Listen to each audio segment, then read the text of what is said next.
जिसका जैसा चरित्र होता है उसका वैसा ही मित्र होता है। शुद्धता होती है विचारों में, आदमी कब पवित्र होता है।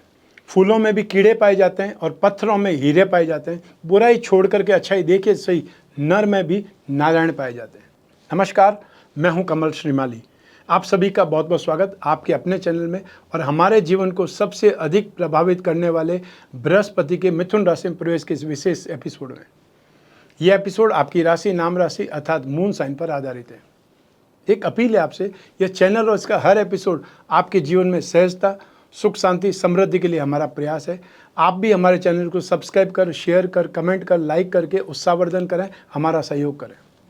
ज्योतिष शास्त्र में बृहस्पति पूर्व जन्म के कर्म, धर्म, दर्शन, ज्ञान और संतान के प्रतिनिधित्व करते हैं। बृहस्पति के उच्च होने पर प्रगति, समृद्धि प्राप्त होती है। बृहस्पति के प्रभाव से व्यक्ति का वैवाहिक जीवन सुखमय हो जाता है। बृहस्पति आर्थिक रूप से संपन्नता प्रदान करते हैं, संसाधनों में वृद्धि भी करते हैं। तो बृहस्पति मानव की भौतिक क्षेत्र में उन्नति नहीं करते, अपितु आध्यात्मिक क्षेत्र में भी जातक को ज्ञान की चरम सीमा पर पहुंचा देते हैं। देवगुरु बृहस्पति जब राशि परिवर्तन करते हैं तो इसका असर ज्ञान, वृद्धि, शिक्षा, संतान, दान, पिता पुत्र संबंधों, इन सभी पर पड़ता है। बृहस्पति फर्स्ट, फिफ्थ, नाइन्थ और 10th भावों के कारक ग्रह हैं। इन 4 भावों में स्थित बृहस्पति आपको धर्म, अर्थ, काम और मोक्ष, यह 4 प्रकार के पुरुषार्थ प्रदान करते हैं। देवगुरु बृहस्पति ग्रह को शुभता का प्रतीक माना गया है। महिलाओं के लिए इसे पति कारक और पुरुषों के लिए धन का कारक माना जाता है। चंद्र लग्न अर्थात आपकी राशि से दूसरे, 5वें, 7वें, 9वें और 11वें भाव में गोचरवश आया हुआ बृहस्पति सदैव शुभ फल प्रदान करते हैं। शेष भाव में उनका फल सामान्य या अशुभ माना जाता है। देवगुरु बृहस्पति वृद्धि के कारक हैं, इसलिए अच्छी या बुरी जो भी घटना हो उसमें इनका योग वृद्धि कारक होता है। अब यही बृहस्पति ग्रह 14 मई 2025 को रात 10:35 पर मिथुन राशि में प्रवेश कर जाएंगे और 18 अक्टूबर 2025 तक मिथुन राशि में गतिशील रहेंगे। फिर 5 दिसंबर 2025 से 1 जून 2026 तक फिर से मिथुन राशि में गतिशील रहेंगे। इसके बीच का समय 18 अक्टूबर से 5 दिसंबर तक बृहस्पति अतिचारी होकर के कर्क राशि में गतिशील रहेंगे। और इसी बीच बृहस्पति अस्त और उदय भी होंगे, वक्री और मार्गी भी होंगे, अतिचारी भी होंगे।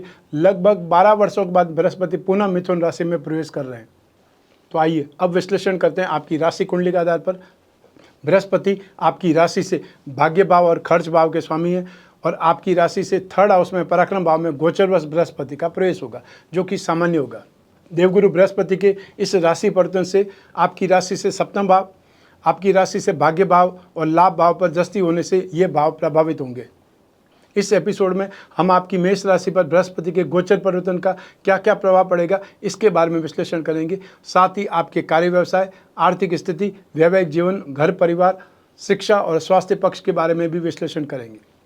देवगुरु बृहस्पति भाग्य भाव धनु राशि के स्वामी है, इसलिए आपके लिए बहुत महत्वपूर्ण है। आपके भाग्य के स्वामी होने के साथ साथ ये आपके खर्च भाव यानी नाश भाव के भी स्वामी हैं और वर्तमान समय में आपकी राशि से 3rd हाउस में पराक्रम भाव में प्रवेश करेंगे। बृहस्पति का यह गोचर आपको संचार में बहुत ही प्रभावशाली बनाने में सपोर्टिव होगा, सहायक होगा। इसके साथ ही आपके छोटे भाई बहनों के साथ में आपके रिश्ते मजबूत होंगे और यदि आपका उनके साथ में कोई विवाद या मतभेद चल रहा है तो वह भी सुलझ सकता है। इस अवधि में आपकी छोटी छोटी दूरी की यात्राएं भी करनी पड़ सकती है, जिससे आपके व्यक्तित्व में निखार आएगा। बृहस्पति के आशीर्वाद से मेष राशि के सिंगल जातकों की शादी होने और विवाहित जातकों के अपने वैवाहिक जीवन में आनंद पाने की प्रबल संभावनाएं बन रही है। राशि से 11वें भाव पर लाभ भाव पर गोचर के बृहस्पति की दृष्टि फाइनेंशियल गेन के लिए बहुत ही ज़्यादा पॉजिटिव है और इस दौरान आपको अपने बड़े भाई बहनों या चाचा का सहयोग मिलेगा। बृहस्पति गोचर के दौरान आप अपने प्रोफेशनल नेटवर्क और साथ ही साथ सोशल सर्कल को भी बढ़ाने में सक्षम हो सकते हैं। लेकिन 11 नवंबर 2025 से 11 मार्च 2026 तक जब बृहस्पति वक्री होंगे तब आप मेष राशि के जातकों को शारीरिक पीड़ा होगी और परिवारजनों से झगड़ा हो सकता है।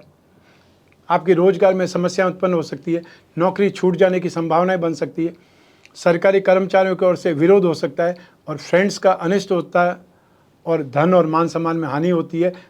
यात्राएं भी कई बार लाभदायक नहीं हो पाती या उनका उद्देश्य सफल नहीं हो पाता है। तो आइए अब बात करें आपके कैरियर की। आपकी नौकरी में, आपके प्रोफेशन में उन्नति के योग बनेंगे। आपका व्यवसाय नए विचारों के साथ में उन्नति राग पर आगे बढ़ेगा और कुछ महत्वपूर्ण लोगों के सहयोग से आपके व्यापार में अच्छी वृद्धि देखने को मिलेगी। बृहस्पति की सप्तम दृष्टि भाग्य भाव पर होने से आप दान, धर्म, पुण्य और अच्छे धार्मिक कार्य करना पसंद करेंगे, उसमें आपका इंटरेस्ट डेवलप होगा। बृहस्पति का यह गोचर उन प्रोफेशनल्स के लिए बहुत फ़ायदेमंद है जो पत्रकार हैं या कंसल्टेंट हैं या टीचर हैं या लॉयर हैं या फिर राइटर हैं। आपको इस दौरान लेखन और संचार कौशल बहुत ही प्रभावशाली रहने वाला है। आलस्य को त्याग करके आप काम पर ध्यान देंगे तो विशेष सफल रहेंगे। कार्य क्षेत्र में अर्थात कैरियर में स्टाफ का या अपने साथ में काम करने कलीग्स का, सीनियर्स का, सहयोगियों का पूरा सहयोग मिलेगा। लेकिन 11 नवंबर 2025 से 11 मार्च 2026 तक जब बृहस्पति वक्री होंगे तब आप अपने कामों को कल पर टालने वाले बन सकते हैं और इससे आप महत्वपूर्ण मौके अपने हाथ से गंवा देने वाले हो सकते हैं। इसलिए आपको बहुत अलर्ट रहना होगा। हालांकि मित्रों का सहयोग आपको मिलेगा, व्यापार में वे आपको सपोर्ट करेंगे। आर्थिक स्थिति में आपको अनुकूलता, पॉजिटिविटी बनाए रखने के लिए और मान सम्मान प्राप्ति के लिए अपने कार्य व्यवसाय पर 100% आपको ध्यान देना पड़ेगा, अपने पूरे मन से ध्यान देना पड़ेगा। आइए अब बात करें आपके वैवाहिक जीवन की। बृहस्पति के मिथुन राशि में गोचर से आपसी रंजिश खत्म होने से फिर से वैवाहिक संबंध मधुर बनेंगे, रिश्तों में संतुष्टि मिलेगी। मित्रों के सहयोग से वैवाहिक जीवन में जो भी समस्याएं उन्हें दूर कर पाएंगे और आप मेष राशि के सिंगल लोगों की शादी होने या विवाहित जातकों को अपने वैवाहिक जीवन में संतुष्टि मिलने की प्रबल संभावनाएं बन जाएगी और जो अविवाहित है उनका विवाह होना संभव है और विवाहित है उनको संतान प्राप्ति का सुख मिलेगा। सास के साथ में आपके संबंधों में काफ़ी सुधार होगा और जो लोग कोई न कोई रिलेशनशिप में, प्रेम प्रसंगों में, उनकी स्थिति सुधरेगी और गलतफहमियां दूर होकर के आपकी फ्रेंडशिप, आपकी रिलेशनशिप वापस ट्रैक पर आ सकती है। लेकिन 11 नवंबर 2025 से जब बृहस्पति वक्री हो जाएंगे तब आप एक प्रकार से अहंकार भरा रवैया दिखाने से शांत रहें या अहंकार भरा रवैया दिखाने से बचें। लाइफ पार्टनर के साथ मतभेद पैदा हो सकते हैं। ससुराल पक्ष से अच्छे संबंध बनाए रखने में ही आपकी भलाई है, नहीं तो समस्याएं बढ़ सकती है। शनि की साढ़े साथी में आपको एक प्रकार चैलेंजिंग परिस्थितियों से तालमेल बिठाने की ज़रूरत पड़ेगी। आइए अब बात करें आपके घर परिवार की। आपके छोटे भाई बहनों के साथ में आपके रिश्ते मजबूत होंगे और यदि आपका उनके साथ कोई विवाद या मतभेद चल रहा है तो वह भी सुलझ सकता है। मैंने स्टार्टिंग में ये बात आपको बताई है। भाई बहनों का भरपूर सहयोग आपको प्राप्त होगा। साथ ही साथ अपने पड़ोसियों से आपके संबंध सुधरेंगे और रिश्तेदारों में आना जाना आपका होगा। वहीं आपको तीर्थ स्थानों की यात्रा भी सौभाग्य मिलेगा करने का। देव दर्शन से आपको शांति और सुकून का एहसास होगा। अपने खानदान वालों के साथ में, परिजनों के साथ में तीर्थ यात्रा भी कर सकते हैं। आपकी छोटी छोटी दूरी की यात्राएं या कारोबारी यात्राएं भी हो सकती है। आपके भाग्य भाव पर, नवम भाव पर बृहस्पति की 7वीं दृष्टि आपको धर्म और धार्मिक गतिविधियों की ओर झुकाव प्रदान करेगी और आपको अपने माता पिता, गुरु और अपने टीचर्स का आशीर्वाद भी दिलाएगी। 11 नवंबर 2025 से जब बृहस्पति वक्री हो जाएंगे तब शनि की 3री दृष्टि धन संपत्ति भाव पर होने से प्रॉपर्टी संबंधित विवाद सामने आ सकते हैं।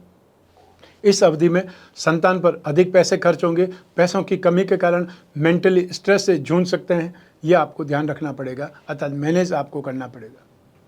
आइए अब बात करें आपकी आर्थिक स्थिति की।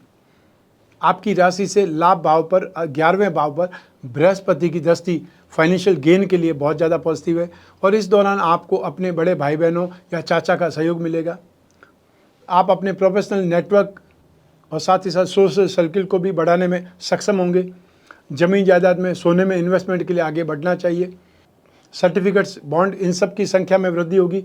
अपनी मेहनत और जान पहचान के सहयोग से पावर में अर्थात अपनी हैसियत में वृद्धि करते रहेंगे। और साथ ही प्रत्येक संपत्ति से संबंधित जो विवाद चल रहे हैं वो सुलझ सकते हैं और उनसे लाभ कमा सकते हैं।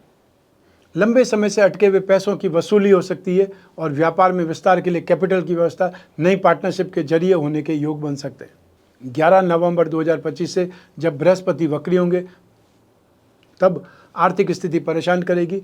इस समय बीमारी पर कुछ अनएक्सपेक्टेड खर्चे करने पड़ सकते हैं। व्यापार में बड़े ऑर्डर को पूरा करने के लिए लोन लेना पड़ सकता है या फाइनेंशियल अरेंजमेंट करना पड़ सकता है। आइए अब बात करें आपकी शिक्षा की। विद्यार्थियों के लिए और उच्च शिक्षा, हायर एजुकेशन या किसी अन्य कोर्स में एडमिशन के लिए अगर आप इंटरेस्टेड हैं तो आपको अपने एफर्ट में सक्सेस मिल सकती है। एग्रीकल्चर से संबंधित या सिविल इंजीनियरिंग से संबंधित स्टूडेंट्स अच्छा कॉन्फिडेंस डेवलप करेंगे। वहीं टूरिज्म से संबंधित कोई कोर्स आपको अच्छी सफलता दिला सकता है। जो लोग विदेश जाकर के हायर एजुकेशन लेना चाहते हैं उन्हें एजुकेशन लोन मिल सकता है, और जो कंपटीशन एग्ज़ाम में फ़ाइट कर रहे हैं उन्हें सफलता के लिए ज़्यादा मेहनत करने की ज़रूरत पड़ सकती है। आइए अब बात करें आपके स्वास्थ्य की। बृहस्पति के गोचर में मोटापा गंभीर समस्या बन करके सामने आएगा। आपको अपने तनाव से बचने के लिए कोई स्पोर्ट्स एक्टिविटी में हिस्सा लेना चाहिए। मेंटली आप अशांत रहेंगे। स्वास्थ्य के लिहाज से थोड़ा नाजुक और सतर्क रहने का समय है। यदि आपको डायबिटीज़ या ब्लड प्रेशर से संबंधित कोई समस्या है तो इस दौरान वह थोड़ी सी अस्थिर हो सकती है या आपकी डायबिटीज़ शूटअप कर सकती है, बढ़ सकती है। सबसे पहले डायबिटीज़ और ब्लड प्रेशर को ही कंट्रोल में करना होगा। सर्वाइकल की समस्या ज़्यादा बढ़ सकती है। बुजुर्ग और जो यंगस्टर्स हैं उनको भी मांसपेशियों में खिंचाव की शिकायत रहेगी। यूरिन ब्लैडर में इन्फेक्शन से परेशानी होगी, और तो महिलाओं को गायनों से संबंधित समस्याओं का सामना करना पड़ सकता है। बाहरी सुंदरता में भी कुछ कमी नजर आएगी। तो आइए अब बात करें बृहस्पति ग्रह की शांति के कुछ उपायों के बारे में। मधुमेह अर्थात डायबिटीज़ का सीधा संबंध कुंडली में बृहस्पति से माना जाता है। बृहस्पति की पूजा आराधना पेट को प्रभावित करने वाली बीमारियों से राहत दिलवा सकती है। अगर आप बृहस्पति के दुष्प्रभाव से पीड़ित हैं तो इन उपायों को अपनाना चाहिए। सबसे पहले 10 अवतार विष्णु कवच धारण करें। बृहस्पति ग्रह का पिरामिड या नवग्रह दोष निवारक पिरामिड अपने शयन कक्ष में रखें। विष्णु प्रतिमा घर की पूजा में स्थापित करके नित्य उस पर अभिषेक करें, और अभिषेक करते समय ओम नमो भगवते वासुदेवाय इस मंत्र का मन ही मन उच्चारण करते रहें। गुरुवार अर्थात थर्सडे के दिन गुड़, केला, चने की दाल या कोई भी पीली वस्तु का आप दान करें। पुरुष सूक्त या विष्णु सहस्त्र नाम का पाठ करें, या फिर बृहस्पति के एकाक्षरी बीज मंत्र ओम ब्रह्म बृहस्पते नमः इस मंत्र का जाप कर सकते हैं। तो ये था आप मेष राशि के लिए मिथुन राशि में आने वाले बृहस्पति का गोचर फल। आपकी जन्म कुंडली में से एक ग्रह चंद्रमा को आधार बना करके मैंने आपको ये राशिफल गोचर फल बतलाया है। आप चाहें तो अपनी जन्म कुंडली के संदर्भ में इस गोचर फल को और सटीकता से जान सकते हैं, क्योंकि जो आपकी कुंडली है वो आपकी अपनी डिटेल से ही बनेगी, और आपके ही उसमें योग दुर्योग या जो दशा चल रही है उसका फ़ायदा या नुकसान आपको ही मिलता रहेगा। तो ये गोचर फल उस इम्पैक्ट में अर्थात या तो पॉजिटिव रहेगा या नेगेटिव रहेगा, ये आपको आपकी अपनी जन्म कुंडली से पता चल सकता है। लेकिन जब जीवन में समस्याएं हो, भविष्य में झांकना हो, कोई बहुत बड़ा डिसीजन लेना हो, तो अपनी जन्म कुंडली का विश्लेषण कराना चाहिए, समय समय पर करवाना चाहिए। और जो बिजनेसमैन हैं उनको 1 वर्ष में एक बार अपनी कुंडली जरूर दिखवा लेनी चाहिए, ताकि आने वाला समय यदि पॉजिटिव है तो आप और ज़्यादा मेहनत कर सकते हैं, डेयरिंग दिखा सकते हैं, थोड़ी रिस्क ले सकते हैं। और यदि आने वाला समय नेगेटिव है तो फिर आप सावधान होकर के अपने नेगेटिविटी को शांत कर सकते हैं, अर्थात अपने खर्चों को बचा सकते हैं, होने वाले लॉस को बचा सकते हैं। इससे भी आपको इनकम ही जनरेट होगी, अर्थात जो पैसा बच जाएगा वो भी आपका गेन ही है। तो ऐसी स्थिति में आप कोई भी कंट्री में रहते हो, कोई भी शहर में रहते हो, अपने घर बैठे हुए, अपने ऑफिस में बैठे हुए अपनी जन्म कुंडली का विश्लेषण करवा सकते हैं। इसके लिए सिर्फ आपको स्क्रीन पर दिए हुए नंबर पर संपर्क करके अपॉइंटमेंट फिक्स करना है, या व्हाट्सएप नंबर है उस पर मैसेज ड्रॉप करना है। हमारे टीम मेंबर्स आपसे संपर्क करके अपॉइंटमेंट भी प्रदान करेंगे और बात कराने तक जिम्मेदार रहेंगे। आप और मैं ही बात करेंगे, बीच में तीसरा कोई भी नहीं होगा। ऐसी स्थिति में आप अपनी जो पर्सनल से पर्सनल बातें हैं उनको भी डिस्कस कर सकते हैं, जो प्रॉब्लम है उनको शेयर कर सकते हैं, डिस्कस कर सकते हैं, विचार विमर्श कर सकते हैं, और जो भी उपाय होंगे वो आपको लिखित रूप में व्हाट्सएप पे या ईमेल के थ्रू आपको प्राप्त होंगे। आपको सिर्फ और सिर्फ एक ही एफर्ट करना है, अपॉइंटमेंट फिक्स करना है। मैं कामना करता हूं कि आप स्वस्थ रहें, प्रसन्न रहें और सुरक्षित रहें। अपना और अपने परिवार का बहुत बहुत ख्याल रखें। आप सभी को मेरा नमस्कार, बहुत बहुत शुभकामनाएं। ईश्वर आपकी रक्षा करें। धन्यवाद।